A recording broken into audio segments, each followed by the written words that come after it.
Ben Martini. I'm a researcher at De Montfort University. Nice to meet you, Ben. Do you want to introduce yourself? Yeah, I'm Peter Soulsby. I'm one of the 3 MPs for the city. I'm the MP for Leicester South. Well, my interests are, well, Facial Health and Tech is all about reducing your carbon emissions and teaching young people about science and engineering. So basically, we're just interested to know what your opinions are. What do you currently do to reduce your carbon footprint, or what do you think you could do better with as well? Well, I think if you look at the personal things that you can do, I mean, there's some things I'm proud to do quite well. I try to use public transport, use the train, try to insulate the house, use low energy, and careful about what I choose in terms of foods and so on. I think there's other things I can do more of. I mean, I do run the car. It's a fairly efficient one, and it's something that doesn't guzzle the gas. But yeah, I could use it less, and I could, I'm sure, do more. For example, to monitor the amount of energy I'm actually using day by day in the house. So yeah, at the personal level, there's always more you can do. I think as a politician, there's a really big challenge to us to try and educate people and address public attitudes as well.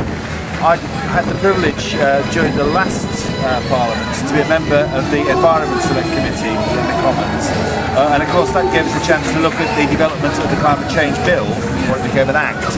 And I think we were really quite successful in toughening it up, making sure that the Climate Change Committee that's been set up under it has some teeth and sets challenging targets.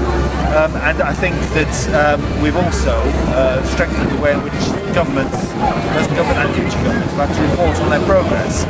But I think there's going to be a really major challenge for me as a politician, as an individual, to make sure that that Climate Change Act now really becomes a reality. Governments really are held to account for it. So it's a challenge as an individual and a challenge as a politician. So do you think that the Act at the moment, do you think that people are going to be following it and people will really be taking on board? Well, I think it's a very important start. I mean, it is something that's an international first. No other government's done it. No other government has set itself Climate Change Committee that's independent, recommending targets, and guaranteed that we will have to meet those targets. But that's only a start. I mean, that's the easy bit in a sense. It's an important bit, but it's the easy bit. The difficult bit is going to make sure they meet those targets. And that's why I come back to what I said, really. There's a lot to be done about educating them, which is why at the end of the day, because I think every opportunity you can take to educate people about the challenges ahead of us as a society, as well as the challenges ahead of us as individuals and families. So what do you think things like Face Your Elephant, projects like this, what do you think they can do for regard to helping young people and infusing people in science and engineering? Because that's what we're trying to do here. What role do you think science and engineering hold in Leicester as well? Well, I mean, obviously, science and engineering are integral part of both the universities in Leicester. They're major areas that they're interested in, their research and their teaching. But I think it's important have this sort of event, engaging with woodcraft folk, community more generally, in actually educating the public in a way that is interesting, it's lively, it's fun, as well as it's challenging. And that's the combination we've got here. So I'm very pleased to be a part of it today. Well, thank you for coming along. It's my pleasure. It's been great to have you along, and great to have a bit of extra weight to what we're doing. Well, I'm not sure about the weight. That's the way it wasn't the right one. No, well, seriously, I mean, I think it's really vitally important. And I used to be leader of the City Council in Leicester, and at that time, we started what was called the Environment City Project.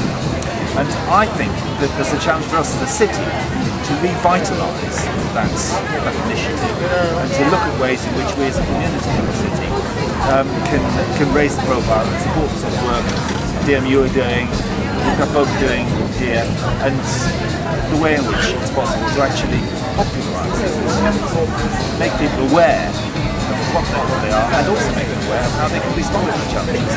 So yeah, as I said, I'm very happy to be here today. Well, we're happy to have you. Well, thank you.